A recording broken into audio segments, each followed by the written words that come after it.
How to plan a snowfall trip.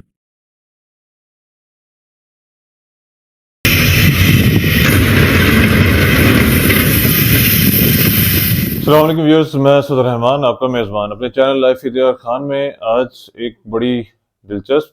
Episode کے ساتھ حاضر ہوں، اور یہ آپ کے لیے بڑی انٹرسٹنگ اس لیے بھی ہو سکتی ہے کہ سردیوں کی آمد کے بعد جس چیز کا بہت شدت سے انتظار ہوتا ہے وہ ہوتا ہے سنو فال. یعنی ہم کب سنو فال دیکھنے ناردرن ایریاز میں جائیں گے، اور ناردرن ایریاز میں ہم پاکستان بھر سے ٹریول کرتے ہیں، بلکہ یوں کہیں کہ ہمارے ناردرن ایریاز جو ہیں وہ دنیا بھر میں مشہور ہے. ہمارے پاس کیا نہیں ہے، الحمدللہ پاکستان ایک بلیسڈ ملک ہے، اور ٹورزم کے پوائنٹ آف ویو سے دیکھا جائے تو بہت زبردست قسم کی ٹورزم یہاں پہ کی بھی جاتی ہے، اور مزید بھی اس کو امپروو کیا جا سکتا ہے. لیکن آج کا جو موضوع ہے وہ آپ کے سفر کے بارے میں ہے کہ آپ نے جب سفر کرنا ہے تو کون سی ایسی احتیاط کرنی ہے، بالخصوص سردی کے موسم میں اور برف باری کے موسم، یعنی دونوں چیزیں ساتھ ساتھ چلتی ہیں. اب یہاں ہم بات کریں گے جب آپ اپنے ٹرپ کو پلان کرتے ہیں تو کیسے کریں گے. پہلی چیز تو یہ ہے، عمومی طور پہ دیکھا جاتا ہے کہ ہم لوگ یا ہمارے لوگ ٹرپ کو پلان نہیں کرتے. ہم ہر طرح کا موسم سال بھر میں دیکھتے ہیں، اور ہمیں شاید کسی بھی موسم میں پراپر پلاننگ کرنے کی اس طرح سے عادت نہیں ہے. برف باری میں ایک تو چیز یہ ہوتی ہے کہ جب میدانی علاقے سے کوئی شخص ٹریول کرتا ہے تو اس کی ڈرائیونگ یقیناً پہاڑی علاقے میں جب وہ داخل ہوتا ہے، اور بالخصوص جہاں پہ برف پڑی ہوئی ہے، تو وہاں پہ اس کی ڈرائیونگ کا امتحان شروع ہو جاتا ہے. عمومی طور پہ اگر آپ پہاڑی علاقے سے نہیں ہیں اور آپ نے برف باری ہر سال یا اس طرح سے نہیں دیکھی تو آپ کا تجربہ بھی نہیں ہوتا. تو پہلی چیز یہ ہوتی ہے کہ آپ کی گاڑی کے ٹائر جو ہیں وہ پراپر ہونے چاہیے، آپ کی گاڑی کی فل مینٹیننس ہونی چاہیے. تو وہ جو پاور فارمولا جو عموماً سب لوگوں کو پتہ ہے، اس کے مطابق اپنی گاڑی کو، یعنی پیٹرول، آئل، واٹر، الیکٹریسٹی اور ربر، یعنی ساری چیزوں کو آپ چیک کر کے اور گاڑی میں تمام جیک راڈ اسپینر یا جیک راڈ پانا، اور اس کے بعد آپ کا جو ٹول کٹ ہے، نیسیسری سامان، اور پھر وہ چیزیں جو آپ سے متعلق ہیں، یعنی آپ کے گرم کپڑے، کھانے پینے کی اشیاء، کوئی چاکلیٹس ہیں، کوئی کھانے کی چیز ہے، بچوں کے جو ضروری سامان ہوتا ہے، اور جتنے لوگ گاڑی میں بیٹھے ہیں، اور ساتھ ہی ساتھ گاڑی کو اوور لوڈ نہیں کرنا. عمومی حالات میں اگر کار میں 4 یا 5 لوگ بیٹھتے ہیں تو آپ اس کو 5 کی جگہ 4 یا 3 لوگ پہ اگر رکھیں تو زیادہ بہتر ہے. جو گاڑی نے نہ صرف لانگ ڈسٹینس ٹریول کرنا ہے، بلکہ پہاڑی علاقے میں گاڑی چھوٹے گیئر میں، یعنی پہلے یا دوسرے گیئر میں چلائی جاتی ہے، تو گاڑی پہ لوڈ بھی زیادہ ہوتا ہے، اور مسلسل سفر میں وہ ہیٹ اپ بھی ہو سکتی ہے، یہاں تک کہ سردیوں میں بھی، کیونکہ گاڑی کے انجن کا اپنا ٹمپریچر ہوتا ہے، اور اس کا گرمی سے افیکٹ ضرور ہوتا ہے، لیکن اس کا یہ مطلب نہیں ہے کہ وہ سردیوں میں ہیٹ اپ نہیں ہوگی. تو گاڑی پہ زیادہ لوڈ ڈالنا اس لیے بھی مناسب نہیں ہے کہ اس کے انجن پہ اثر آتا ہے، بلکہ اس کی روڈ گرپ پہ بھی اس کا اثر آ سکتا ہے، اور گاڑی کی پک پہ بھی اس کا اثر پڑتا ہے، یعنی گاڑی چڑھائی چڑھنے میں دشواری کا سامنا کر سکتی ہے. تو یہ چیز ہمیں یقیناً معلوم ہونی چاہیے. اس کے بعد آ جاتا ہے کہ جو لوگ ساتھ جا رہے ہیں ان کی فزیکل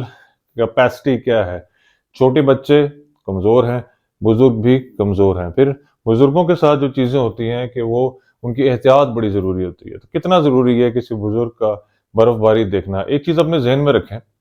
کہ برف باری جو ہے، اگر آپ ان کے مقامی لوگوں سے پوچھیں تو ایک مشکل ترین موسم ہوتا ہے، اور دیکھنے میں تو بہت اچھی لگتی ہے اور سب باتیں ٹھیک ہے،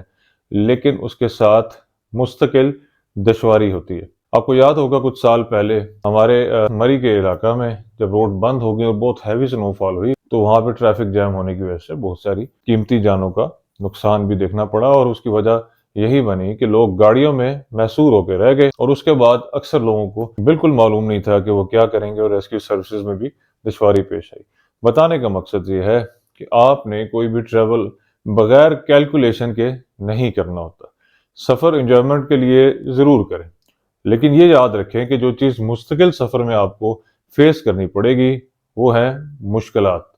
کیونکہ سفر میں آپ تھکتے بھی ہیں، سفر میں آپ کی ڈرائیونگ کا امتحان بھی ہوتا ہے، اور روڈ اور ارد گرد کے عوامل، یعنی وہ موسم، یہ ساری چیزیں، چاہے وہ دھوپ، چھاؤں، بارش، کچھ بھی ہے، چاہے وہ اسموگ ہے یا فوگ ہے یا برف باری ہے، وہ آپ کے سفر کو مشکل بناتی ہے. اس سے بچنے کے لیے آپ کے لیے بہت زیادہ ضروری ہوتا ہے کہ سمجھداری کا مظاہرہ کریں.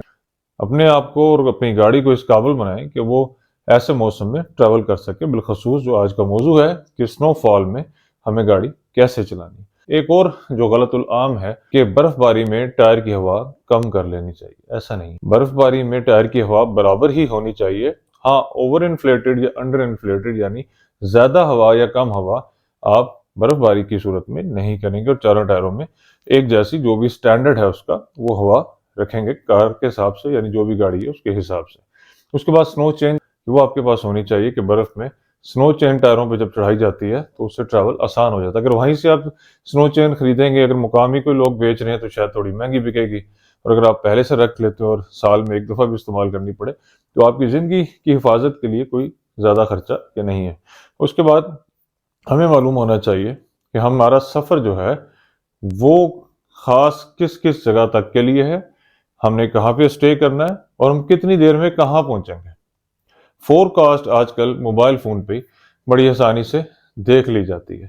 تو لہٰذا اپنے فور کاسٹ کو بھی دیکھیں، اور یہ ذہن میں رکھیں کہ برف باری میں جو آپ کا سفر ہے وہ مشکلات کے ساتھ ہی طے ہوگا، اور اس کو انجوائمنٹ کے ساتھ آپ گزارنا چاہتے ہیں، تو ایسی صورت میں آپ کی سمجھداری ہی طے کرے گی کہ آج کا جو ٹرپ ہے، یعنی آپ نے اگر سنو فال میں ٹرپ کیا تو کیا وہ آپ کے لیے انجوائمنٹ کا باعث بنا یا مشکلات کا۔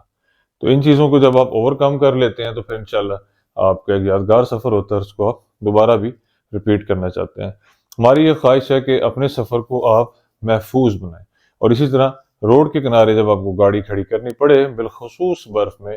جو کناروں پہ سنو پلوز ہوتے ہیں، یعنی اب جب روڈ کو صاف کیا جاتا ہے تو وہ برف کناروں پہ چلی جاتی ہے، تو کئی دفعہ بالکل ایسی ہی جگہ برف اکٹھی ہو جاتی ہے جہاں بظاہر آپ کو لگتا ہے کہ روڈ کا کنارہ ہے لیکن وہاں پہ کچھ بھی نہیں ہوتا، یعنی وہ کھائی ہو سکتی ہے جہاں ہم گاڑی کھڑی کریں تو گاڑی گر سکتی ہے۔ ایسی بہت ساری احتیاط آپ کو برتنی ہوں گی۔ یہ ٹاپک بہت لمبا ہے، اس پہ مزید بھی کبھی بات کریں گے، لیکن ابھی تک کے لیے میرا خیال ہے اتنی انفارمیشن کافی ہے کہ ہمیں اپنے سفر کا آغاز کیسے کرنا ہے، ہمیں کون سی چیزیں ساتھ ہونی چاہیے، اور ہمیں احتیاط کیا برتنی ہے۔ نیکسٹ ایپیسوڈ تک کے لیے مجھے یعنی اسد الرحمان کو دیں اجازت۔ السلام علیکم۔